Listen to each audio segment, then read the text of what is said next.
If you have been waiting to get your hands on some Ag Chicks merch, now is the time to do so.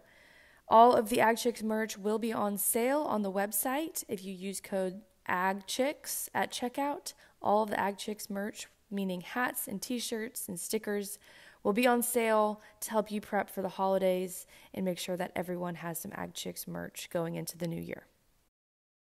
Grayce Emmick is an 8th-generation corn and soybean farmer from Lewisport, Kentucky. When she's not farming in Kentucky, she's in Missouri working alongside her boyfriend Gavin Spohr on his first-generation farm. Aside from farming, Grayce documents her journey on the farm on social media platforms like Instagram, TikTok, Facebook, Twitter, and YouTube. When she's not working on the farm or on social media, she enjoys spending time with her dogs, family, and friends, reading books, and traveling to fun places all over the country. Please help me welcome Grayce to the Ag Chicks podcast. Hey y'all, this is Allie Spears, your host of the Ag Chicks podcast, where I cultivate connections with the women who are helping feed the world.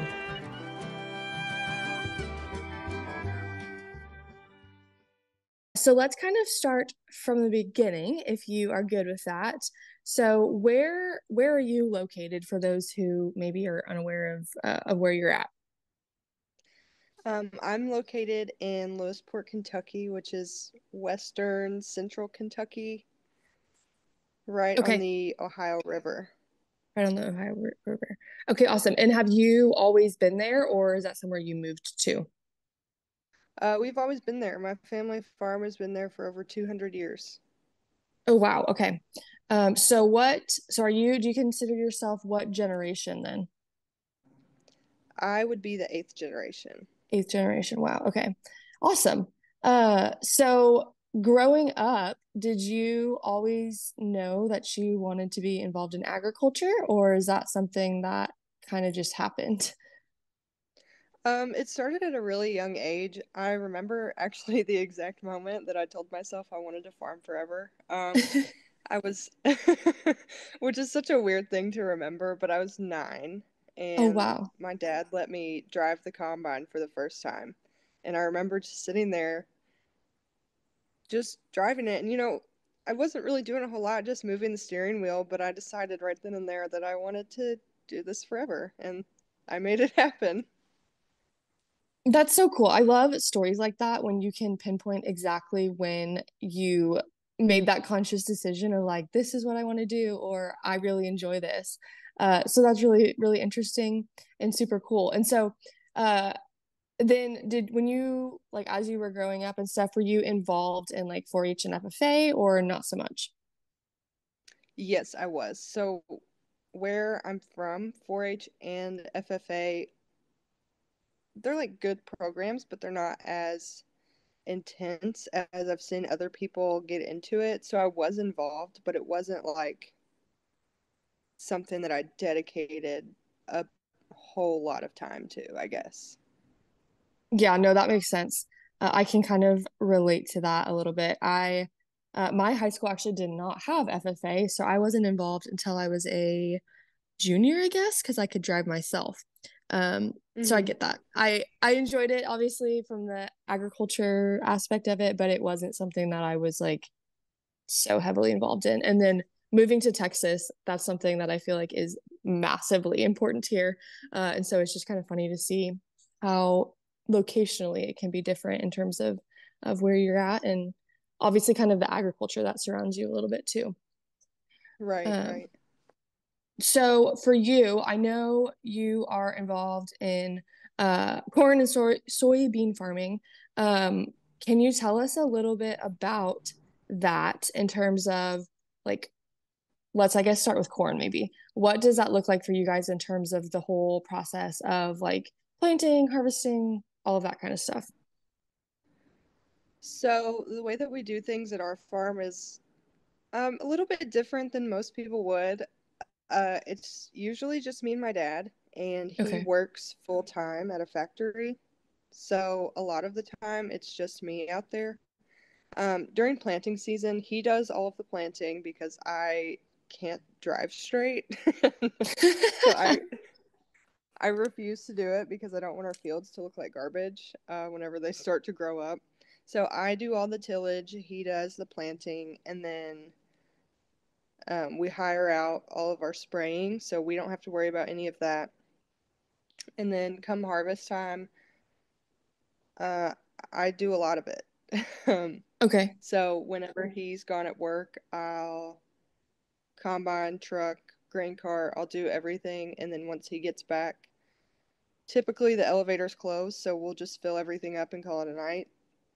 And then on the days that he doesn't work are days that we really knock a bunch of stuff out. So it takes a little bit longer for us just because there's only two of us, but I think it's fun. Yeah, I mean, first of all, that's a lot to do for two people. But also, I mean, you know everything, right? You've seen every aspect of it, being so heavily involved in doing the whole entire process. So that's really cool. Right. And then from the Yeah, soybean it's a lot of standpoint, fun. I'm sorry, I totally just cut you off. Go ahead. No, Uh, no, I you're was gonna fine. s- I was gonna say from the soybean standpoint, is it similar to kind of the process that you guys are doing for corn, or is it completely different? Yeah. No, it's pretty much the same. We just kind of I don't know, we don't really have like a set way to do everything. It's just kind of whatever's convenient at the time and whoever's available is gonna do it. So Yeah. that's just we're not really like super organized in that aspect. I love that though, because you have to make it work for you too, in all regards, right? If it's going to be something you're going to be spending that much time doing. Right, right. And then I want to talk about too, obviously, social media, because that's a big part of kind of your platform, obviously. But also, I would venture to say kind of a big part of what you do. So, what made you decide to start sharing on social media, and how did that start? Like, why? Obviously, like, what made you start, or what made you decide to do it? But then, like, why did you continue? I guess is my question. So, after I graduated high school, I went to college for ag business for 2 years and ultimately decided that I did not want to do that anymore.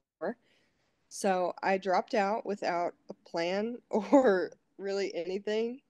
I didn't Hmm. know what I was going to do. And at this point, I had already started renting ground at the farm. So it's not like I was totally lost, but I knew that the ground that I was renting at the time was not going to be enough to live on. So I got a welding job. And once I started that, I don't know, I had just been posting on social media just for fun without really intentions on doing anything with it. And then I want to say 3 or 4 months into having this welding job, I had a video do crazy numbers on Instagram, and I started gaining followers very quickly, totally on accident. No, like it was not on purpose. And I just kind of thought, wow, this is really cool, but okay, like what of it? There's nothing there's nothing here yet. So I just kept posting, trying a little bit harder, but still really not with a purpose. And I just kept growing. And after, I think a year and a half, maybe 2 years of my welding job, I was able to put in my 2 weeks. And social media is ultimately what paid all of my bills because I had my own house at the time. I, I had all of my own personal bills, and social media was paying all of those in less than a year, which is crazy to me.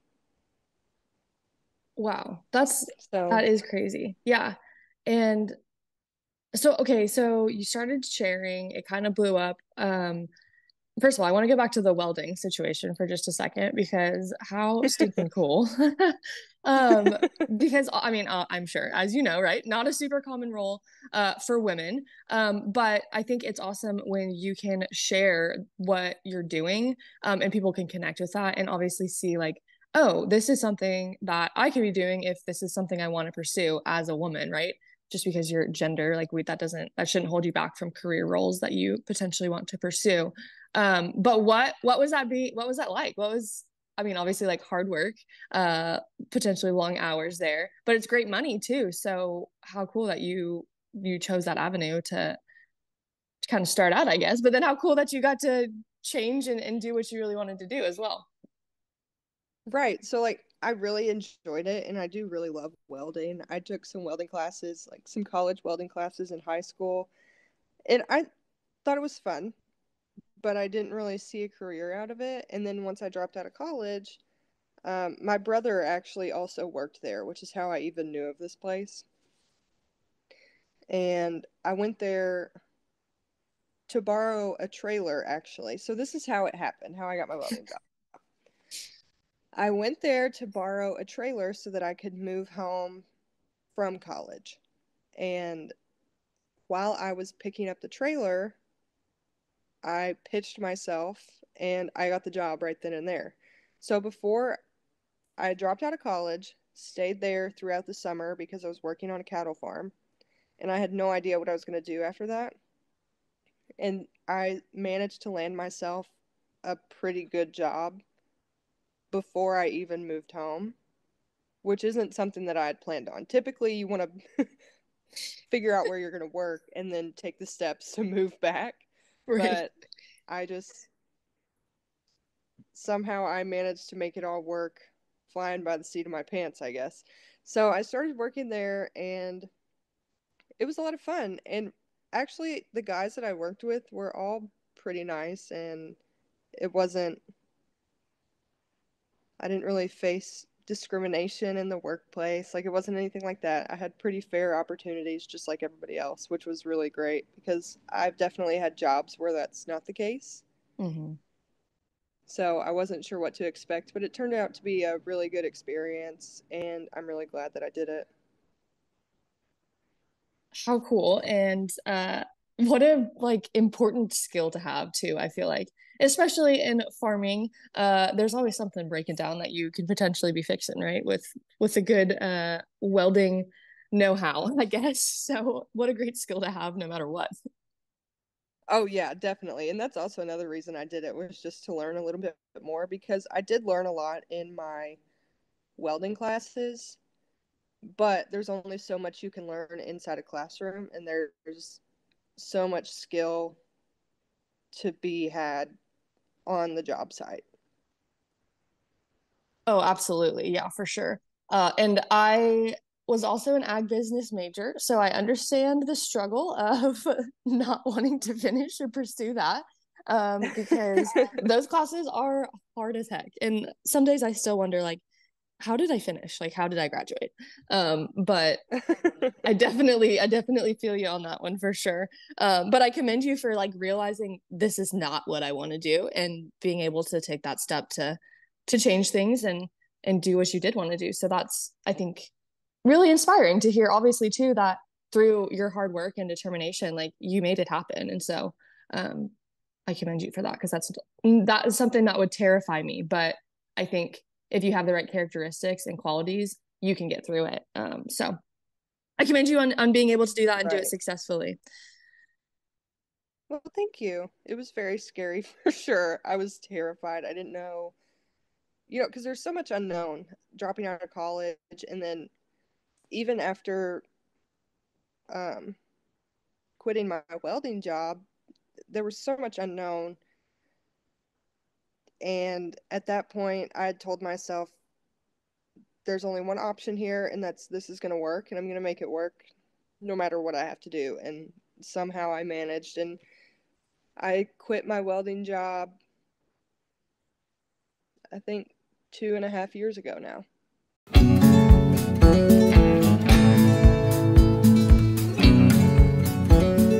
By ranchers for ranchers. Together, let's make ranching easier.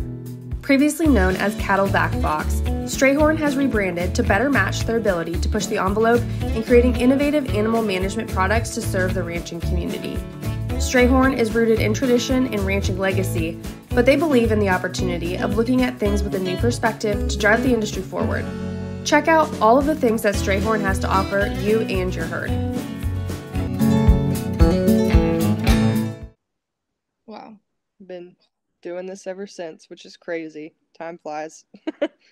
Oh man, time does fly. That is no joke. Yeah, that's what I've been in my current role as like my real job for just 5 years. That like 5 year anniversary just rolled around and I was like, how? Like I don't even feel old enough to be able to have been working for 5 years.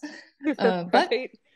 time keeps going on. So I guess we better hold on or make a change if things aren't going how we want to go. But Right. going back to social media a little bit. So you were sharing, posting, and then it kind of took off.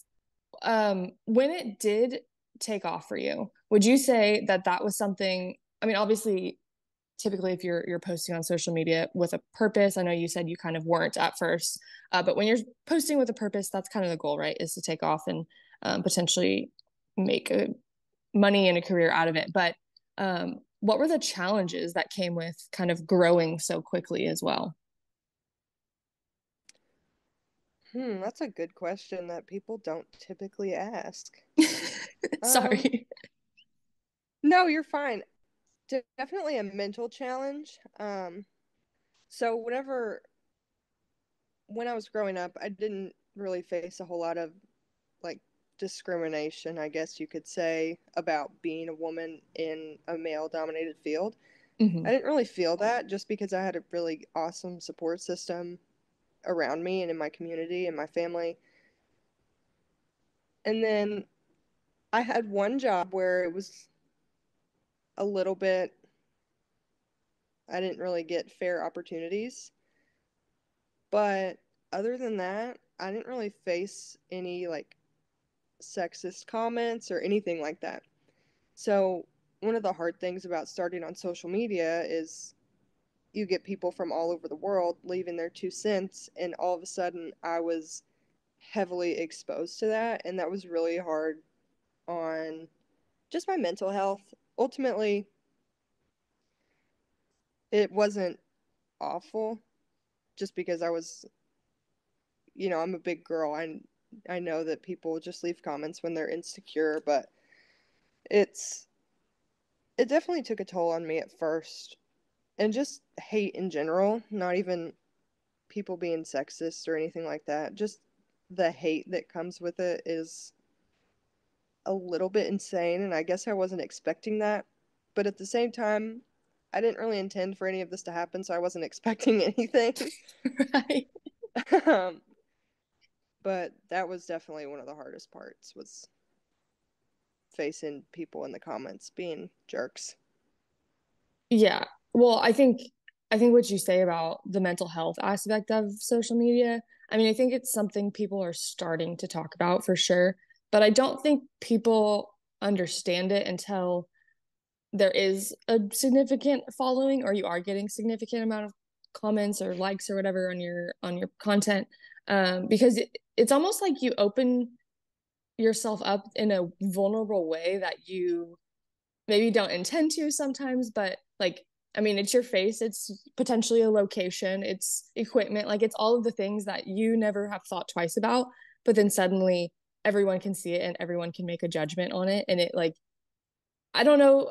I mean, I'm not big at any standpoint, especially like comparatively speaking to you, but I have found that I have second guessed myself in posting certain things because it's like, oh, someone might see this and think like, that's not the right way to do it or that doesn't look right or just silly things like that. And so I don't know if you can relate to that or have had any issues with that, but I think it's a definitely an important thing to talk about in terms of social media because it's like we've always lived our lives privately, right? But now there's like a portal into our lives and that's what social media allows, and it's a weird concept to think about.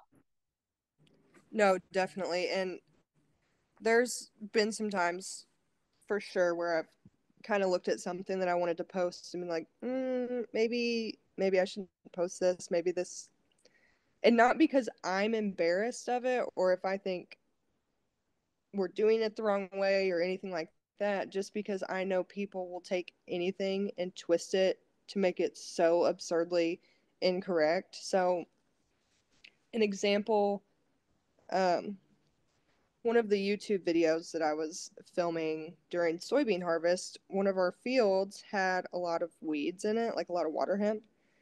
And at first I was like, okay, I'm just not going to show the field itself. Like, I'll just be careful not to show that. And then I got to thinking of it and I was like, well, we're not perfect. And social media is full of people pretending to be perfect and only showing the good stuff. And there's no authenticity in that. And I figured if I want an authentic following, I need to be real and raw myself.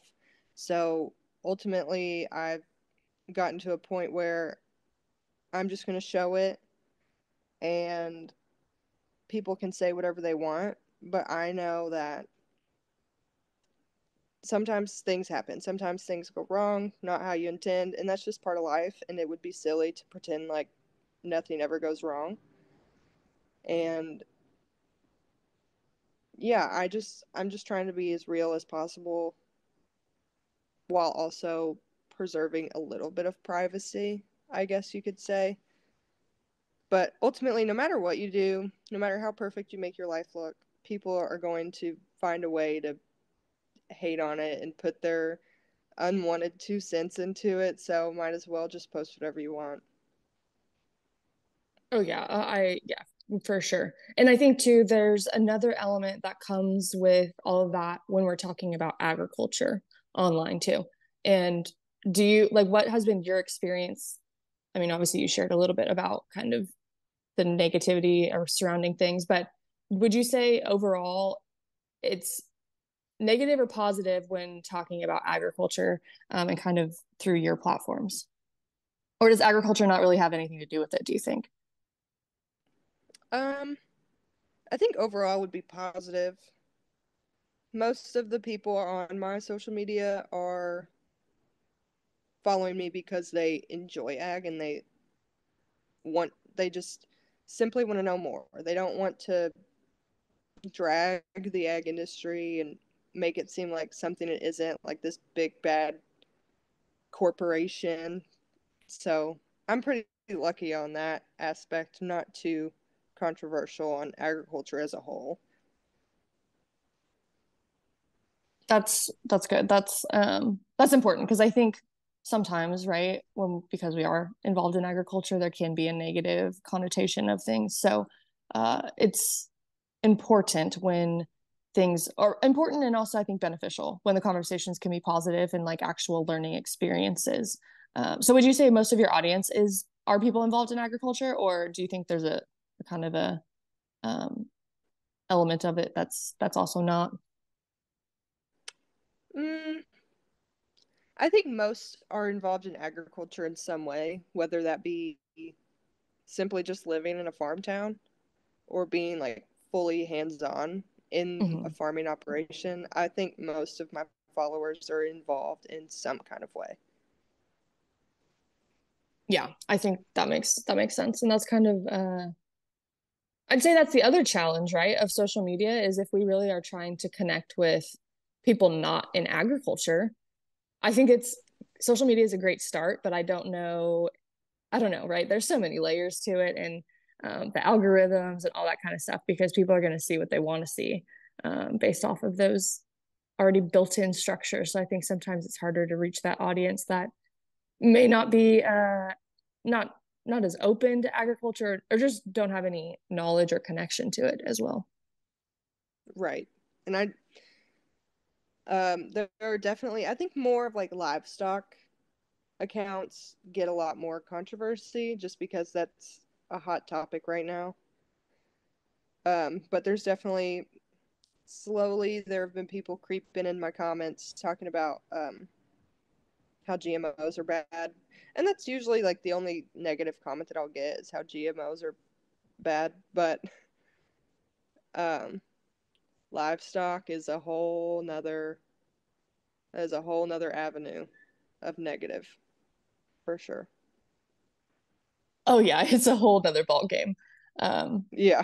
yeah, it's a whole different world. Almost like, and that's I just had a conversation with somebody about um agriculture in general, and they were asking me, like what I was involved in and stuff like that. And then they had no connection. And so they started asking me questions about um something, I think it was like fruit trees. And I was like, I honestly, I don't know. Like, I don't know anything about fruit trees. And they kind of were like, oh, but you're in agriculture. And I was like, yeah, but not that part. Like, there's so many sectors within the broad term of agriculture that I probably know somebody to connect you with, but I know nothing about an orchard. Right. So kind of as our time together is wrapping up, my my final question for you, Grayce, is through your entire kind of journey of building a platform and your social media presence, has there been a moment or experience or trip or something that you have been on where you like that was your favorite, or that you were like, wow, this is really cool that I've been able to do all of these things to get to this point? Oh man, so many. I feel like with especially this year in 2023, I've been to a lot of shows. Fortunately, I've been invited to a lot of shows. And honestly, every experience just gets better. And I could not be more grateful for the opportunities that I'm given. I could never pick a favorite. There are so many different places that I've been able to go because of social media and the opportunities it's given me. And I'm just, yeah, I couldn't pick a favorite. They're all amazing. And they all have really good qualities about them that just make me so excited to see what the future holds and so excited that this is my life because this is actually insane. I never ever imagined this for myself. So any chance to go out and meet people and talk about what I do is 10 out of 10 in my book. Yeah, I love that. And I'm sure too, right? Obviously social media is a digital platform, but going to meet the people behind those who you were interacting with on a screen is probably a really rewarding experience too. Oh yeah, definitely it is. So last, I know I just said last question, but now I have one more because I think you just have such a dynamic, all of the things that you're doing is just so dynamic. But do you have any advice for anyone who maybe wants to start out either in farming, which I know that's like we could spend an hour and a half talking about that, or kind of social media in terms of just getting started in agriculture, I guess, in either way? Um Personally, I have no knowledge of starting out in agriculture other than being born into it. Hmm. My advice there would be to just show up and show that you actually want to be here and put your best foot forward. And hopefully that'll turn out good for you. I know that some people, unfortunately, don't have the same experience I do, where, especially young women, I get a lot of young women that message me and talk about how their dad won't let them come back to the farm and just stuff like that.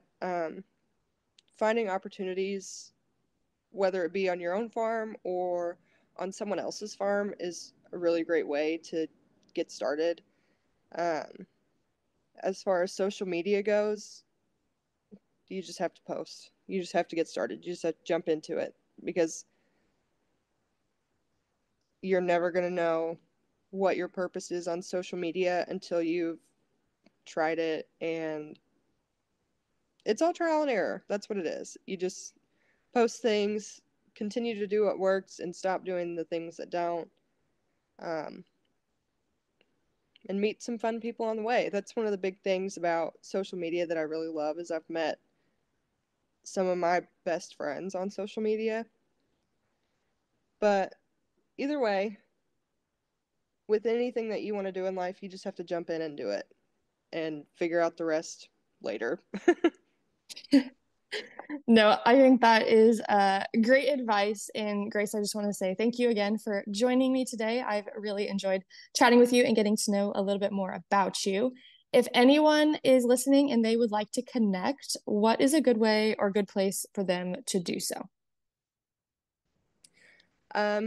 You can find me on all social medias, Instagram, Facebook, TikTok, Twitter, and YouTube under The Farmer Grayce. And I think that about covers it. Awesome. Well, thank you, Grayce. And I look forward to continuing watching everything kind of evolve for you and hopefully continue to grow. Thanks again. Thank you so much for having me. This was so much fun.